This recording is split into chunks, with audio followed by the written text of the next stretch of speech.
Você vai ver no Saber Direito questões de direito criminal. O delegado de Polícia Civil do Distrito Federal, Rodrigo Larizatti, fala sobre conduta penalmente relevante, iter criminis, inimputabilidade, feminicídio e muito mais. Tudo isso agora no Saber Direito. Olá, caríssimos alunos, meu caro amigo, minha cara amiga. Nessa semana, aqui no Saber Direito, nós estamos trabalhando com alguns temas importantes do direito penal brasileiro, tratando de algumas questões criminais mais polêmicas e que merecem um cuidado maior para o graduando, para aquele que está estudando, procurando concursos públicos, procurando se aperfeiçoar e conhecer um pouquinho mais do direito penal brasileiro. Esta é a nossa última aula da semana. Então nós vamos trabalhar hoje especificamente com os crimes funcionais. Meu nome é Rodrigo Larizatti, sou delegado de polícia e professor de Direito Penal, Direito e Ciências Criminais. Vejam, quando nós falamos em crimes funcionais, antes dos crimes propriamente ditos, é importante que a gente consiga ambientar essa figura. Na parte especial do Código Penal, existem diversos títulos que tratam de crimes conforme os objetos que são violados. Crimes contra a pessoa, crimes contra patrimônio, crimes contra a fé pública e os crimes contra a administração pública, dentre os quais os crimes funcionais. Aqui o que nós temos, então, são crimes que violam o Estado. E aí existem aqueles praticados pelos seus próprios funcionários, pelos prepostos do Estado, por aqueles que ali estão na condição de funcionários públicos e violam esse dever, atingindo o Estado com a prática do crime, e os crimes praticados por particulares em geral. Nessa aula especificamente, nós vamos tratar dos crimes funcionais, que alguns também costumam colocar como sendo crimes de responsabilidade. Crimes que têm procedimentos diferenciados, que têm alguns aspectos que merecem um cuidado maior por aquele que está estudando direito, que está procurando se informar um pouco mais sobre a ciência criminal brasileira. Ok? Então notem, crime contra a administração pública. Esses crimes contra a administração pública, importante mencionar logo de início, que são crimes que muitas vezes se assemelham a outros delitos. Os crimes funcionais, principalmente. Nós vamos ver que peculato se assemelha muito com furto, com apropriação indébita. A concussão parece bastante a extorsão.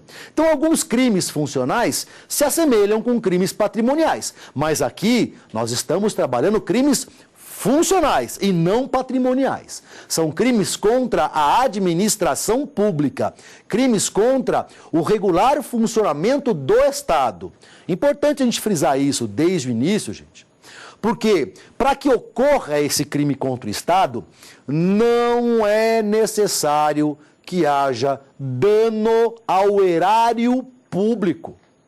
Muitos entendem que para você falar em peculato, corrupção, o Estado tem seu erário violado. Não, negativo. Para que ocorra o crime não é necessário dano ao patrimônio do Estado. Até porque não é crime contra patrimônio. É crime contra a administração pública, principalmente nos seus ideários de moralidade, legalidade, impessoalidade, ou seja, o que os crimes funcionais lesam não é o patrimônio, não é o dinheiro do Estado.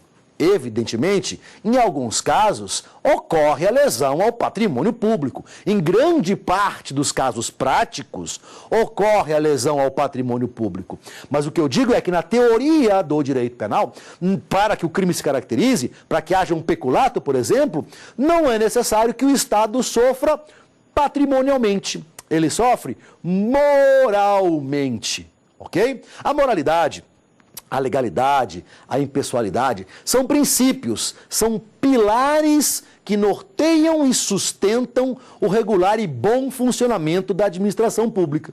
E quando os seus funcionários agem contra o Estado, sendo funcionários, na condição de funcionários, devendo preservar os interesses públicos, pautando seus atos na moralidade, na legalidade, na impessoalidade, e acabam violando o Estado, aí sim nós temos as figuras dos crimes funcionais, crimes de responsabilidade.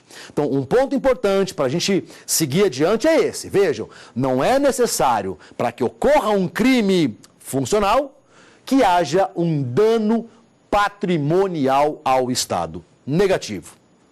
Inclusive, os crimes funcionais mais graves, mais sérios, mais reprováveis, são aqueles que violam a moralidade pública. Ok? E nós vamos ver daqui a pouquinho, com mais calma, essas circunstâncias da fidelidade especial. Quando o indivíduo passa a agir como funcionário, não é? Vamos pensar no funcionário efetivo, naquele concursado, não é? Exercício efetivo, estatutário, quando ele toma posse, entra em exercício e ao agir como funcionário, o Estado, a administração, deposita nele parcela da sua moralidade, da sua legalidade, impessoalidade e exige a fidelidade administrativa pelo funcionário. Então, quando ocorre esse crime, o que nós encontramos, na verdade, é sempre o abuso da condição de funcionário. Nós vamos trabalhar os fatos típicos, vocês vão ver isso. E esses fatos típicos sempre deixam muito claro, mas muito claro mesmo, o abuso da condição de funcionário, a violação do dever funcional. Ok? Que vai atingir o Estado em cheio e principalmente nos crimes mais graves, na figura da moralidade, tá? No princípio da moralidade administrativa. Esses crimes são crimes funcionais e são próprios. Só podem ser praticados por funcionários, justamente porque exige o abuso dessa condição. Mas é muito importante, lá no artigo 30 do Código Penal, nós temos a comunicabilidade das circunstâncias pessoais quando são essenciais ao crime, ok? Quando elas são elementares do crime. O artigo 30 diz que as circunstâncias e condições de caráter pessoal não se comunicam entre os agentes, salvo quando elementares do crime. E ao tratarmos de crime funcional, uma elementar que é fundamental é que o autor do delito seja um funcionário. Para ter peculato, para ter corrupção passiva, para nós falarmos em prevaricação, tem que haver um funcionário público. É elementar para o crime. Se não houver o funcionário, se nós não tivermos um funcionário, é outro crime que não esses. Mas é perfeitamente possível que um particular, um não funcionário, responda também por esses delitos. Lá na força do artigo 30 do Código Penal brasileiro. Porque como o fato de ser funcionário público é elementar para peculato, qualquer particular que agir junto com o funcionário, claro, sabendo dessa condição de funcionário e assim também tirando proveito dela, vai responder tal e qual o funcionário por peculato também.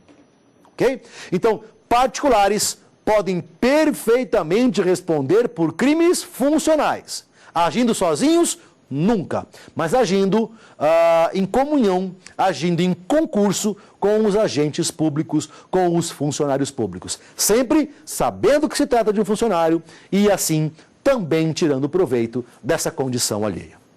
Bom, para a gente continuar nossa aula de hoje, vamos logo puxar a nossa primeira pergunta dos telespectadores. Um agente público que pratique um crime sofrerá as mesmas consequências que um particular? Sempre que alguém comete um delito, surgem basicamente duas responsabilidades. A responsabilidade penal, que é a aplicação do jus puniendi estatal, pelo simples fato de haver praticado um delito, e a responsabilidade civil, reparatória, indenizatória. Inclusive é o que o direito penal chama de reparação ex delito, reparação pelo delito. Imaginem, por exemplo, um indivíduo que pratica um furto de um veículo. Um furto de um veículo que custe algo em torno de 40 mil reais. Esse ladrão responderá pelo crime de furto, na forma do artigo 155 do Código Penal, com o Estado exercendo jus puniendi contra ele. medida sancionatária, medida punitiva, responsabilidade penal pelo fato, pelo ato praticado.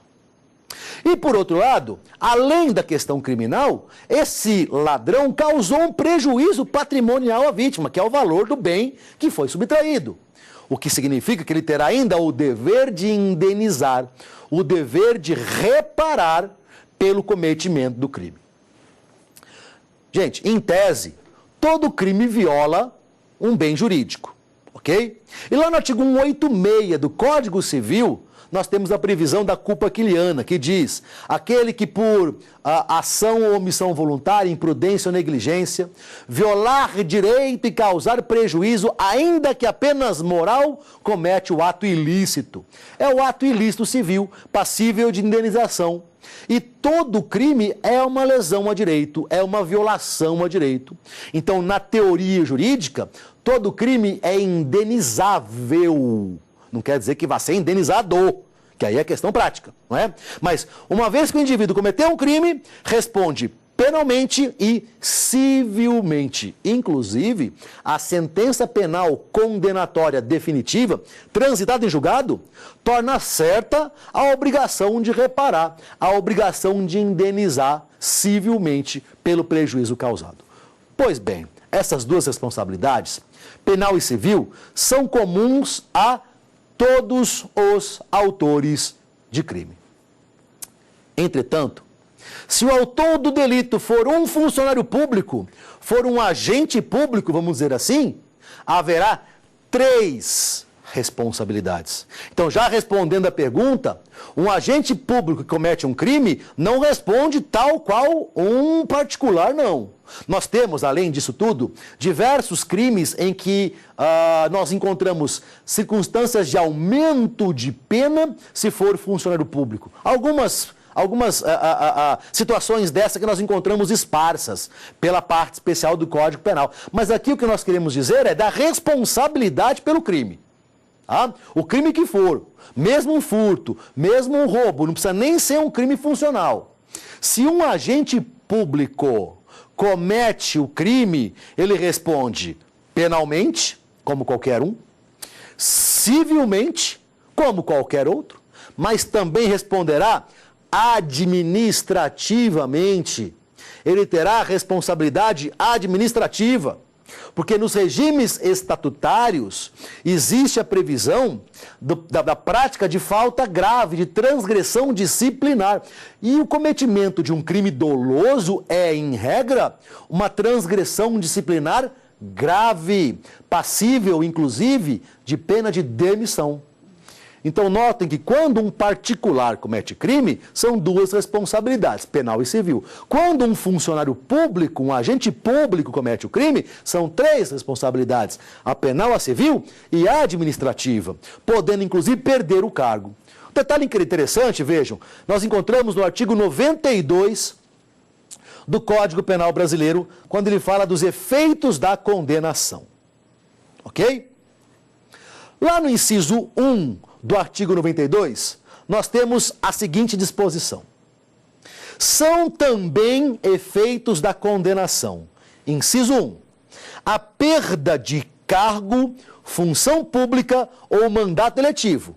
Ok? Detalhe, gente, aqui eu estou falando de efeito da condenação penal. É artigo 92, inciso 1 do Código Penal.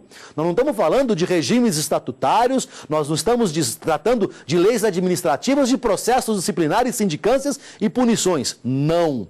Aqui eu estou colocando a responsabilidade administrativa, a pena administrativa, a sanção administrativa em decorrência do processo penal.